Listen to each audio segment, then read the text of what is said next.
네, 김영환입니다. 오늘부터 출애굽기 말씀을 나누어서 살펴보도록 하겠습니다. 약 한 90번 정도 나누어서 출애굽기 말씀을 살펴볼 텐데요. 여러분, 인생을 살면서 이기적인 사람을 좀 만나 보셨나요? 제가 젊었을 때였는데요. 교회 앞에 이렇게 운전을 해서 들어가는데 어떤 여자분이 차를 움직이지 않고 그냥 그대로 서 있는 거예요. 조금만 이렇게 비키면 서로 지나갈 수 있는데 지나가지 않고 계속 서 있더라고요. 그래서 제가 차에서 내렸습니다. 그러니까 차에서 내린 적이 거의 없는데 차에서 내려서 이렇게 좀 서로 조금만 양보해서 지나가자 이렇게 하니까 이분이 저보고 자기 차를 빼고 지나가라고 이야기를 하더라고요.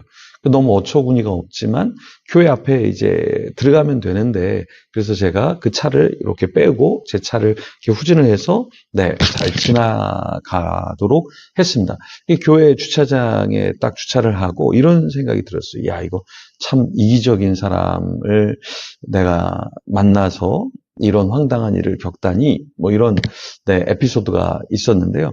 오늘 본문에 보면은 출애굽기 1장 1절에서 14절에 보면 이기적인 인물이 나옵니다. 같이 한번 그 내용을 좀 살펴보겠는데요. 먼저 1절 말씀 같이 읽어보면 야곱과 함께 각각 자기 가족을 데리고 애굽에 이른 이스라엘 아들들의 이름은 이러하니. 자, 그 아들들의 이름이 쭉 나와 있는데요. 먼저 가장 이기적인 인물이 누구냐라고 했을 때 이 야곱이라는 인물을 우리가 빼놓을 수 없죠. 야곱은 이기적인 사람이었는데요. 태어날 때부터 형의 그 에서의 발목을 이렇게 잡았잖아요. 그러면서 또 어떠한 이기적인 면이 있었죠. 자기가 영적인 축복을 얻기 위해서 형의 장자권을 또 빼앗았잖아요. 근데 사실은 이런 이기적인 것은 야곱에게서 나온 것도 있지만 또 이 야곱의 어머니, 에서의 어머니 리브가도 편애를 했죠. 야곱을 너무 많이 사랑을 했습니다. 그런 편애를 받았던 이 야곱. 그러니까 어떤 사람을 세우는 사람이 있는 반면에 디미니셔, 뭘 계속해서 편을 가르고 안 좋게 관계를 만들어가는 사람이 있습니다. 이 야곱이 그러한 인물 중에 한 명이었고요. 왜 그러냐면 나중에 레아와 라헬이 있었는데 라헬을 훨씬 더 편애했죠. 그리고 나중에 라헬이 낳은 이 베냐민, 요셉, 이 아들들을 훨씬 더 편애를 했습니다. 그래서 우리 인생을 좀 돌아보면 나 자신은 너무 이기적이지 않은가, 우리 자신을 조금 돌아봐야 합니다.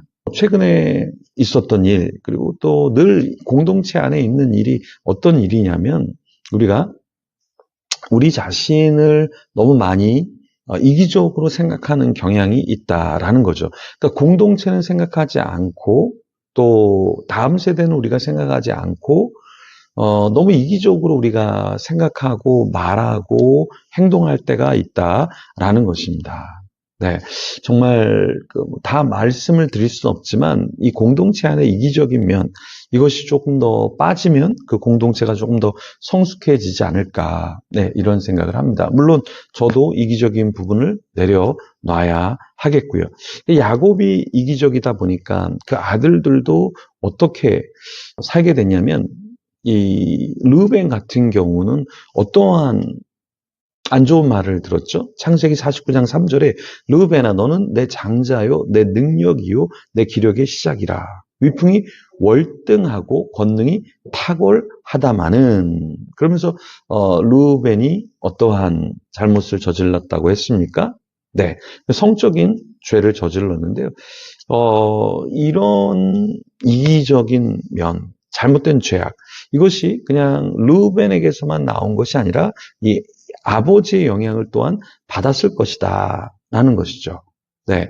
그래서 오늘 본문에도 4절에 뭐라고 말씀하냐면 물의 끓음 같았은즉 너는 탁월하지 못하리니 내가 아버지의 침상에 올라 더럽혔음이로다.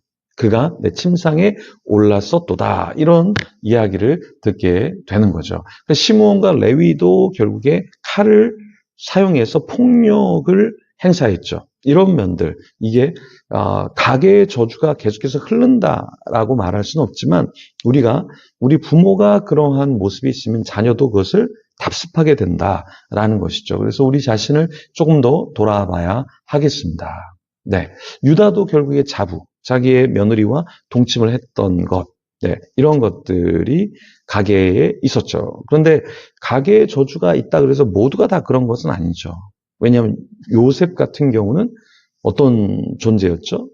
유혹을 받았지만 성적인 유혹에 당하지 않았죠. 하나님과 함께 늘 있으면서 많은 사람들 가는 그 넓은 길, 어떤 유혹의 길을 가지 않았다라는 것입니다. 그런데 이 요셉이 국무총리가 되고 나라를 다스릴 때 어떤 일이 벌어집니까? 새 왕이 등극하게 되죠. 근데 이 등극한 왕은 요셉이 어떤 존재인지, 요셉이 믿는 하나님이 어떠한 하나님인지 알지 못했죠. 그래서 어떻게 합니까? 이기적으로 야, 이스라엘 백성들이 너무 많이 자녀를 낳네?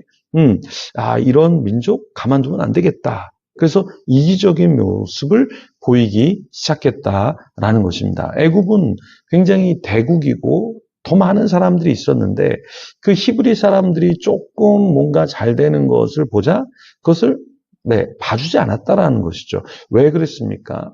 이기적이기 때문에 그렇다라는 거예요. 그러니까 우리가 함께 가야 되는데 나만 잘 되면 좋겠어. 이런 생각을 갖고 있었다라는 거죠. 그래서 애굽은 이스라엘이 힘을 키우지 못하도록 뭘 했냐면 어떤 전략을 펼쳤냐면 비돔과 라암셋이라는 성을 건축하게 했다라는 거예요. 그러니까 그 성을 건축하고 또 건축하고 또 건축하면서 다른 것을 생각하고 번성하지 못하도록 그렇게 만들었다라는 것이죠. 그러니까 우리도 사탄이나 어떤 어둠의 세력이 우리를 어떻게 하냐면 영적으로 자라지 못하도록 우리를 중독이나 우울과 상처에 빠지게 하는 경우가 있다라는 거예요. 시대적으로 우리나라도 군사 정권 시절에 이 성적인 것, 스포츠, 그죠? 그리고 스크린 이런 것들을 통해서 우리가 정말 해야 될 것, 봐야 될 것, 우리의 꿈을 키우지 못하도록 만들었다라는 거죠. 그러니까 이런 상황 가운데서 도박이나 음주나 마약 이런 것들이 계속해서 우리나라에서 퍼져나가기 시작했다. 스포츠에 열광하고 스크린에 열광하고 그런 이유가 무엇일까? 자기들의 이기적인 것을 취할 때 사람들이 어떤 인식의 개선이나 문명화가 되지 않도록 했다라는 것입니다. 그러니까 우리도 이 시대에 어떤 흐름이 있는가? 어떠한 영적인 공격이 있고 주님이 원하시는 것이 있고 세상이 원하는 게 있는데 내가 너무나 이 노동만 하고 어떤 일만 하고 부만 축적하려고 하면서 정작 내가 해야 될 것을 하지 못하지는 않는가? 우리 자신을 좀 돌아봐야 한다라는 거예요. 그러니까 이스라엘 백성들이 노동을 해야 됐잖아요. 그러니까 14절에 보면 어려운 노동으로 그들의 생활을 괴롭게 하니 그러니까 괴로우니까 다른 것은 생각하지 못하고 그들이 빠진 게 뭐예요? 흙 이기기와 벽돌 굽기, 농사의 여러 가지 일. 이런 시키는 일만 이스라엘 백성들이 하다 보니까 어떻게 됩니까? 하나님을 예배하고 찬양하는 일에는 등한시하게 되는 거죠. 우리도 직장에서 열심히 일해야 됩니다. 네, 사업을 해야 됩니다. 공부해야 됩니다. 너무 그것만 빠져 있으면 결국에 어떻게 되는가? 거기에 괴로움, 답답함, 내가 생각대로 잘 안 되니까 결국에 하나님의 일은 생각하지 못하게 되는 것이죠. 흙이기, 벽돌 굽기, 농사의 여러 가지 중요합니다. 그런데 그것을 더 넘어서서 하나님이 우리에게 무엇을 원하시는가 그것을 더 살피면서 우리가 살아가야겠습니다. 이 시간에 같이 기도하면서 하나님 내가 어떤 것에 나의 시선을 고정시키고 인생을 제대로 살아야 됩니까? 하나님께 좀 물어보면서 기도하면서 하루를 또 시작하면 좋겠습니다. 우리 같이 기도하며 하나님 앞에 나아가겠습니다.